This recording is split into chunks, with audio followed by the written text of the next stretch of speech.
Ya, di bab 38 buku Minani Nihongo jilid 2 yaitu ada penggunaan kalimat kata bentuk kamus plus nowa plus kata sifat plus dash. Itu kalau menurut saya pribadi fungsi penggunaannya hampir seperti partikel wa. Di sini ada beberapa contoh ya. Teniswa omo shiroi dash itu kalau penggunaan wa. Terus yang kedua ada contohnya tenisuo surunowa omo shiroi dash, bermain tenis itu menarik. Yang ada contoh selanjutnya itu tenisuo mirunowa omo shiroi dash, melihat tenis itu menarik. Ya, dari sini kan sudah terlihat jelas penggunaan dari nowa di sini. Ya, kemudian ada juga bentuk lanjutnya itu kata kerja bentuk kamus plus noga plus kata sifat plus dash. Ya, sama seperti yang tadi. Kalau noga di sini kalau menurut saya pribadi hampir sama penggunanya seperti gak biasa. Di sini ada beberapa contoh yaitu watashi wa hanaga suki dash, saya suka bunga. Terus kemudian watashi wa hanao sodateru noga suki dash, saya suka memelihara bunga. Terus kemudian Tokyo no hito wa aruku noga hayai dash, orang Tokyo berjalannya cepat. Ya, kalau dilihat noga dan partikel ga penggunaannya hampir sama. Ya, kemudian ada juga bungpo kalimat kata kerja bentuk kamus plus no wasuremasta. Itu misalkan jadi menerangkan kalau seseorang melupakan akan suatu hal. Yaitu contohnya di sini kagyo wasuremasta, saya lupa kunci. Terus kemudian ada gyunyo kauno wasuremasta, saya lupa untuk membeli susu. Terus ada juga contoh lainnya kurumano mado shimeru no wasuremasta, jadi di sini saya lupa untuk menutup jendela mobil. Ya, kemudian ada bungkol lainnya yaitu kalimat kata kerja bentuk futsuke plus no shiteimasu. Jadi untuk menanyakan bahwa si lawan bicara apakah tahu tentang apa yang akan dibicarakan oleh si pembicara. Misalkan di sini ada contoh Suzuki Sangga Raiketsu Kekkon Suru no Shiteimasu ka, apakah kamu tahu bahwa saudara Suzuki bulan depan akan menikah. Jadi itu kan untuk menyatakan apakah si lawan pembicara mengetahui tentang kabar tersebut. Ya, kemudian di bungkus selanjutnya yaitu ada kata kerja bentuk biasa atau kata sifat bentuk i atau kata sifat bentuk na bentuk biasa plus nowa kata benda dash. Kalau kata benda, misalnya kata benda tambah na tambah nowa tambah kata benda plus dash. Di sini ada gunanya hampir sama sih sama nowa yang di awal. Sebenarnya saya juga nggak terlalu paham apa perbedaan dari bungpo tersebut, tapi di buku adanya kayak gini ya, bahasnya yang di buku aja. Sebenarnya nggak terlalu paham dengan penggunaan, tapi kalau misalkan ada yang bilang pakai bungpo ini kan jadi ngerti.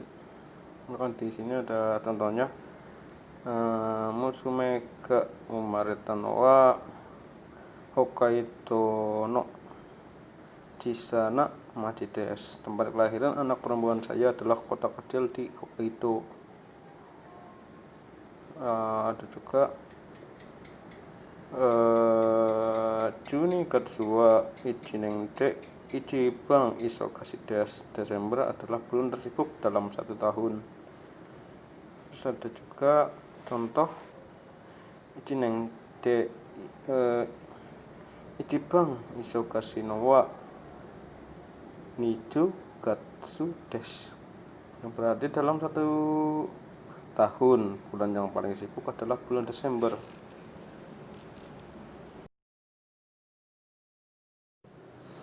Ya, kemudian ada di bab 39 Mina Nihongo 2 ada bumpo kata kerja bentuk te atau kata kerja bentuk nai. Nainya di i-nya dibuang tambah kute, jadi nakute. Terus kata sifat i-nya dibuang tambah kute, misalkan chisakute. Terus ada kata sifat na hanya ditambah dengan de, yang nanya dibuang, misalkan kireina diganti menjadi kireide. Terus ditambah dengan kalimat berikutnya yang di belakangnya. Penggunaannya di sini, misalkan di sini ungkapan pada akhir terbatas kata tidak menyatakan keinginan, seperti contohnya sebagai berikut. Biasanya kalau menurut saya sih untuk menghubungkan kalimat satu dengan kalimat selanjutnya, tapi biasanya ada keterkaitan antara kalimat satu dan kalimat kedua. Misalkan di sini nyusuo kite bikuri shimashita, saya terkejut mendengar berita itu. Terus kemudian ada contoh lainnya, doyobi wa sukou ga warukute ikemaseng, saya tidak dapat pergi pada hari Sabtu karena ada halangan. Terus kemudian ada contoh yang lainnya, karena ada kecelakaan bisnya menjadi terlambat. Jiko ga ate basuga okurete shimaimashita, jadi ada kalimat satu dan yang kedua ada keterkaitan. Itu kalau menurut saya. Terus ada juga bumpo kata benda plus d. Kata benda di sini itu kejadian-kejadian yang tidak dapat diprediksi, misalkan gejala-gejala alam, misalkan seperti hujan, salju, longsor, angin topan, terus gempa, terus ada kecelakaan, kebakaran. Itu adalah kejadian-kejadian yang tidak dapat diduga. Jadi kata benda tersebut plus d bisa diartikan sebagai karena. Misalkan di sini jising de biruga taore masta, karena gempa bumi gedungnya roboh.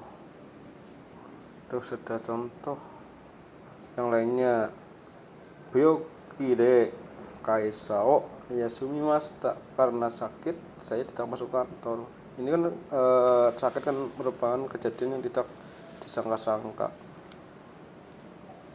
Jadi di sini berartikan untuk karena. Kemudian di bumpo yang terakhir di bab 39 yaitu kalimat bentuk biasa. Bentuk biasa tambah node. Terus di belakangnya ada kalimat yang kedua. Ini untuk menghubungkan satu kalimat dengan kalimat lainnya, tetapi yang saling berkaitan, yang sebab akibat. Misalkan di sini Nihongo ga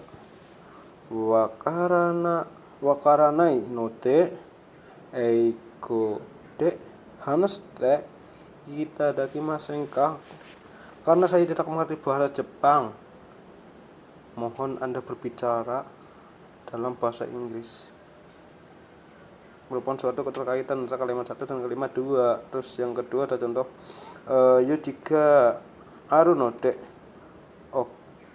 osake Osaki ni Shitsurei Shimasu, karena ada keperluan maka saya pergi duluan, seperti itu. Oke.